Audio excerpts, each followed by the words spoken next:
Today we're going to create this awesome digital clock in our browsers. Let's get started. So here I have my VS Code on the right and the HTML file opened up in the left.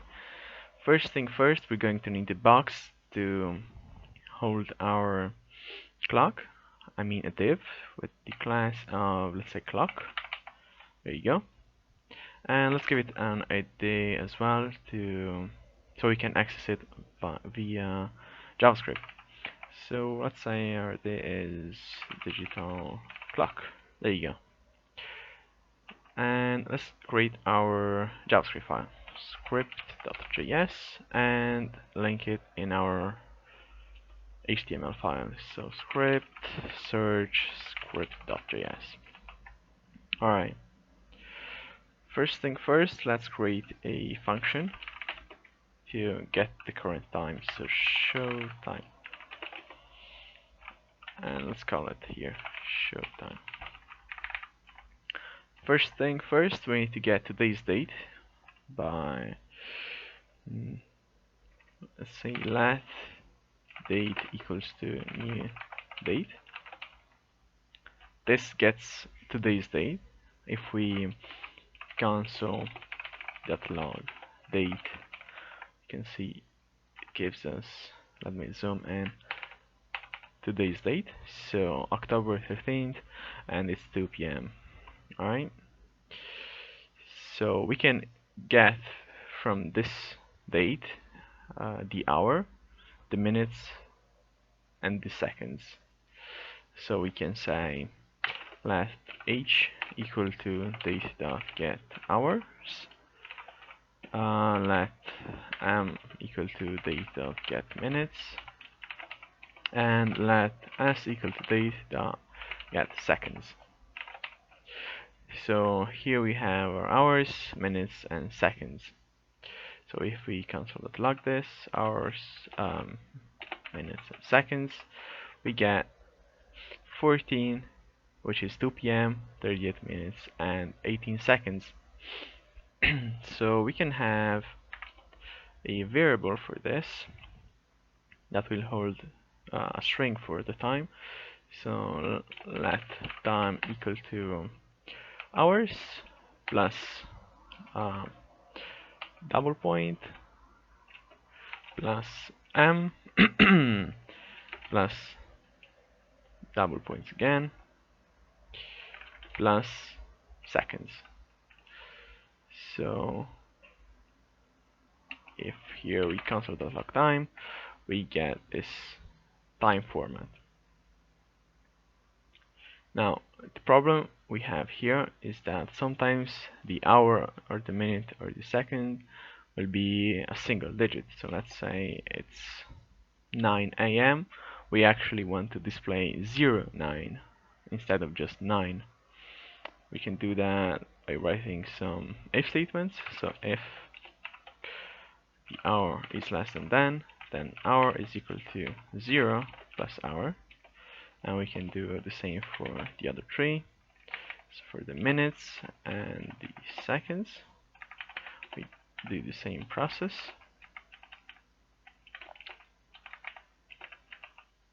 There you go. And now we need to access our div component in our JavaScript. It had the ID of digital clock. Let's copy that. And let's say document dot get element by ID digital clock dot inner text is equal to time. And we close our console. We see that time appears. But we want to update it every second. So first thing, let's delete this console.log.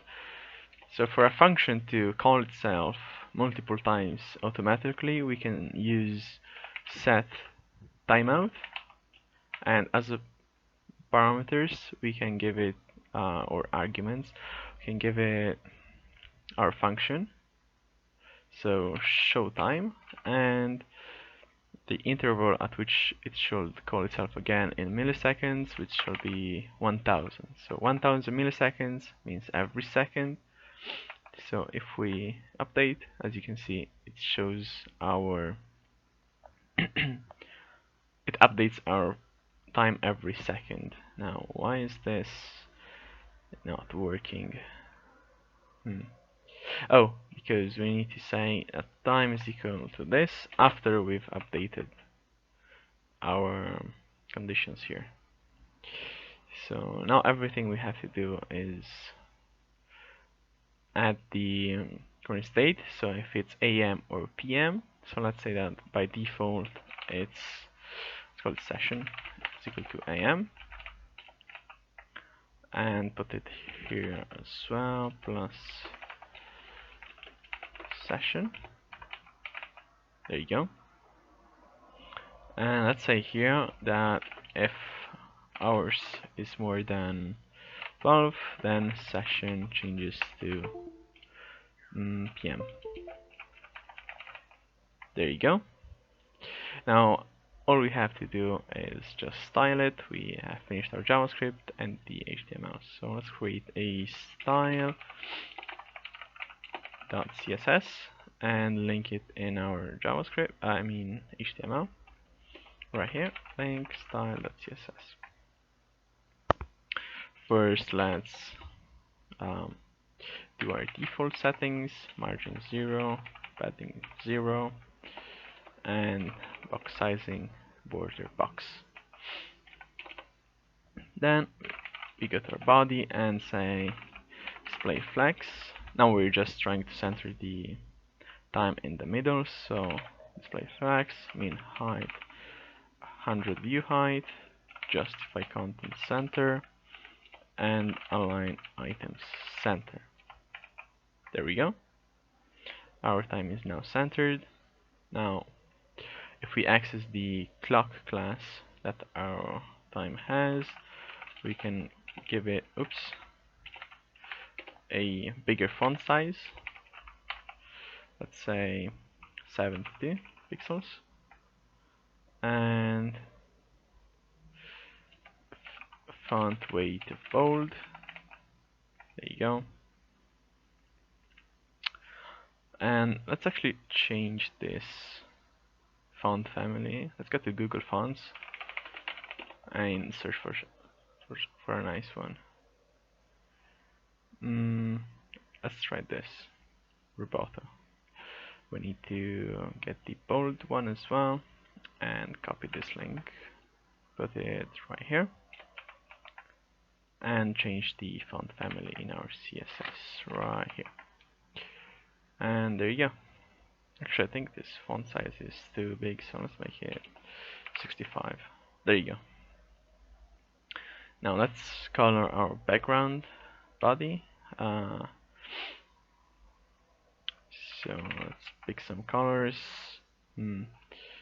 Gray. Oh, sorry, that's our text color.